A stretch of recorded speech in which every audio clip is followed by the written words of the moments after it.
अस्सलाम वालेकुम, क्या हाल चाल है दोस्तों। उम्मीद है सब खैरियत से होंगे। तो दोस्तों आज की वीडियो बहुत ज़्यादा इम्पोर्टेंट है, वो इसलिए कि आज आपको आपके सवालों के जवाब मिल जाएंगे जो भाई रिफ्यूज़ल ज़्यादा होंगे और जो कहते हैं हम खुद वीज़ा अप्लाई करना चाहते हैं अमेरिका, कनाडा, ऑस्ट्रेलिया में, किसी को पैसे नहीं देना चाहते हैं और घर बैठे खुद हमने वीज़ा लेना है, तो उनके लिए भी आज इस वीडियो में तमाम डॉक्यूमेंट्स होंगे। इन डॉक्यूमेंट्स को फॉलो करते हुए आप बगैर किसी एजेंट कंसल्टेंट के वीज़ा भी ले सकते हो। प्लस अगर किसी भाई ने पहले कभी वीज़ा अप्लाई किया था और रिफ्यूज़ हो गया और पता नहीं किस बात से रिफ्यूज़ है, नेक्स्ट वीज़ा अप्लाई करेंगे तो जी हमें वो प्रीवियस फॉर्म की ज़रूरत पड़ेगी, तो उसका क्या सलूशन है, आज इसी टॉपिक पे मैं बात करने वाला हूँ।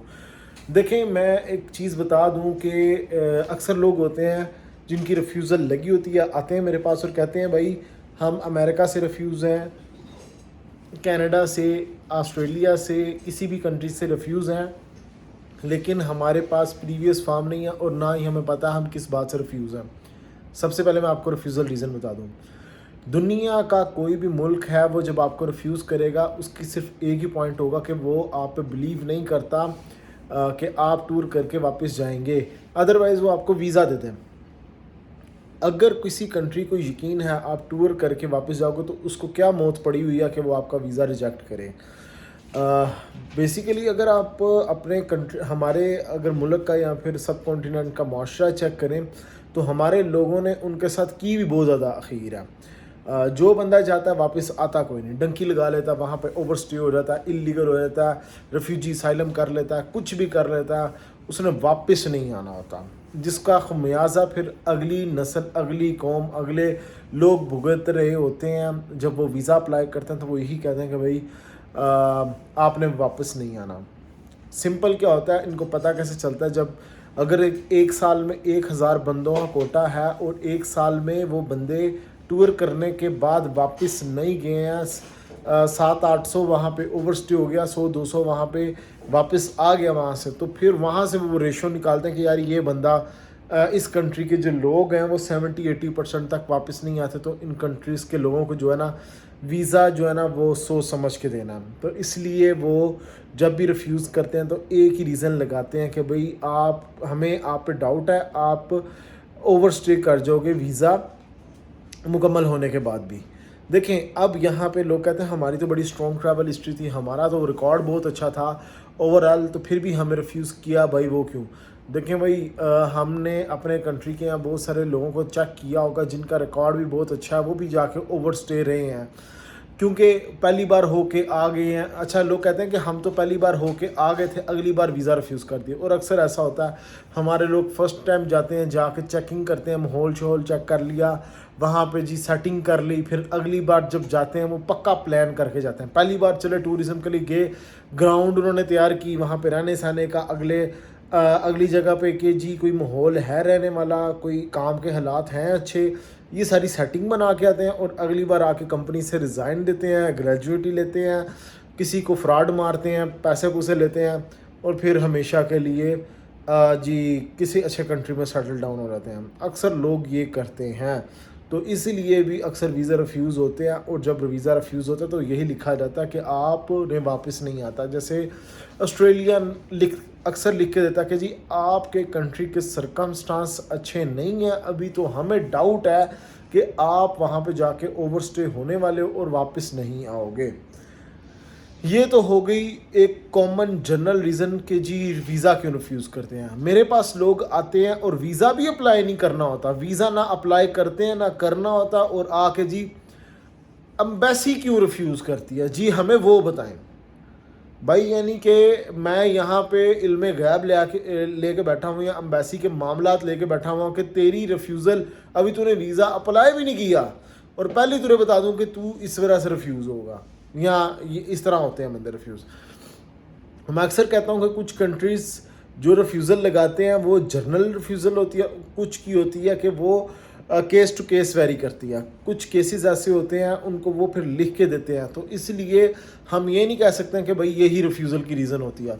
हर बंदे की रिफ्यूज़ल डिफरेंट हो सकती है, लेकिन जो जनरल कंट्रीज़ रिफ्यूज़ल देते हैं मैंने वो बता दिया कि भाई वो यही है कि उनको डाउट है कि आपने वापस नहीं आना। अच्छा, अब बात करते हैं कि भाई मैंने ज़िंदगी में पहले वीज़ा अप्लाई किया था, तो अब मैं वीज़ा अप्लाई करना चाहता हूँ, लेकिन मेरे पास प्रीवियस फॉर्म नहीं है, तो क्या बनेगा?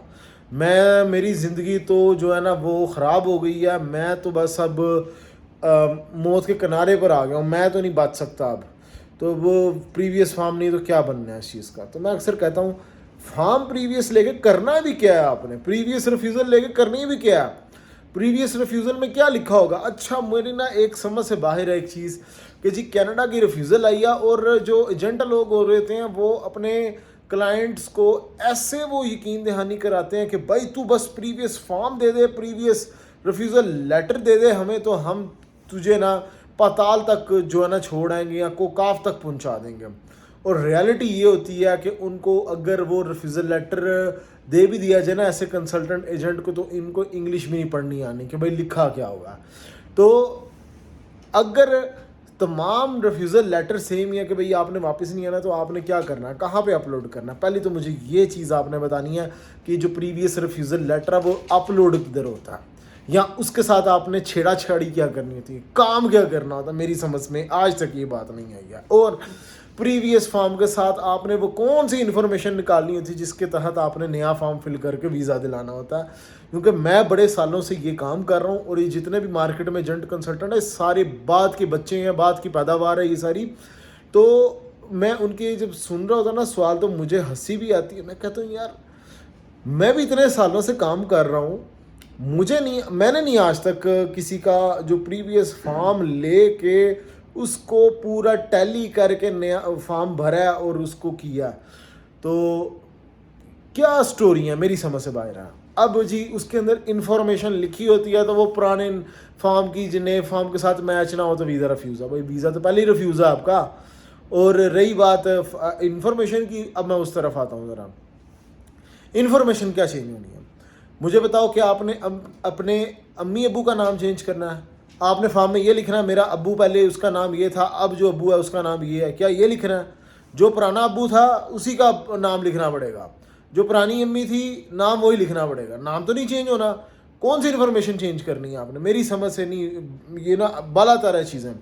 अच्छा जी, उसके बाद एजुकेशन क्या, जो आपने पहले बीए किया हुआ था बीए लिखोगे ना। अभी क्या आपने लिख देना कि मैं पहले बीए किया था, अब मैं नर्सरी भी फेल हूँ।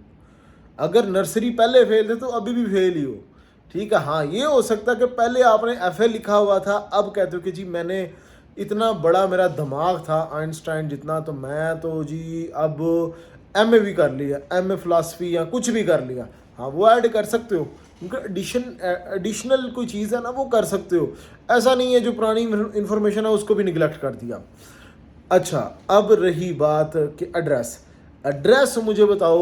आपका जो आईडी कार्ड होता है पाकिस्तानी, उसके पीछे लिखा हुआ है एड्रेस आपका पाकिस्तान का आईडी कार्ड का, तो वही लिखोगे कि कौन सा आपने चेंज करना है। अगर चेंज भी करना है तो एड्रेस भी चेंज हो सकते हैं, क्योंकि लोग घर चेंज कर लेते हैं अपने। नंबर 1, जिस चीज़ पे डाउट आता है, फॉर्म के अंदर जो चीज़ें आती हैं ना, जो कहते हैं कि यार प्रीवियस चाहिए, तो मैं बताऊं अगर प्रीवियस फॉर्म नहीं भी है ना, सारी इन्फॉर्मेशन नहीं भर दो, अपनी तरफ से भर दो, तब भी मैं कहता हूं कि भाई हर चीज़ चेंजेबल है। कैसे?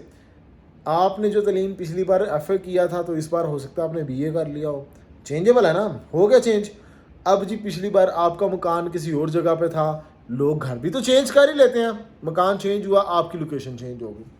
अच्छा जी, अब वर्क डिटेल आती है उसके ऊपर कि जी मैं तो खराद का काम कर रहा था, या तो मैं यहाँ पे किसी भी जगह पे मजदूरी कर रहा था। तो भाई ज़रूरी थोड़ी सारी ज़िंदगी मजदूरी करनी है। हो सकता है आप कोई चेंज करके हो अपना वर्क, तो आप वर्क चेंज करके भी लिख सकते हो, ठीक है। इसमें अब मुझे बताएं बाकी क्या चीज़ रह गई। आपकी कंपनी का एड्रेस, जो पुरानी कंपनी थी अब नई कंपनी का एड्रेस भी चेंज हो सकता है, या वही कंपनी थी अभी भी, लेकिन हो सकता है ऑफिस चेंज कर गए हो, एड्रेस भी चेंज हो सकता है। इसमें चेंजेबल वाली मुझे समझ नहीं आई आज तक। अब रही बात ट्रैवल हिस्ट्री की, ट्रैवल हिस्ट्री भी चेंज हो जाती है। पिछली बार जो आपने ट्रैवल किए हुए थे, इस बार हो सकता है आप उससे ज़्यादा ट्रैवल कर गए हो। हर चीज़ चेंजेबल है। नहीं चेंजेबल तो भाई आपकी माँ का, आपके बाप का नाम नहीं चेंजेबल। हाँ, माँ का नाम भी चेंज कर सकते हो अगर अब्बू ने दूसरी शादी कर लिया, तो अगर करना चाहते हो तो वो भी कर सकते हो। तो बात ये है कि भाई ये सिंपल सी चीज़ें होती हैं। लोग कहते हैं पता नहीं क्या क्या पिछले फॉर्म में लिख दिया।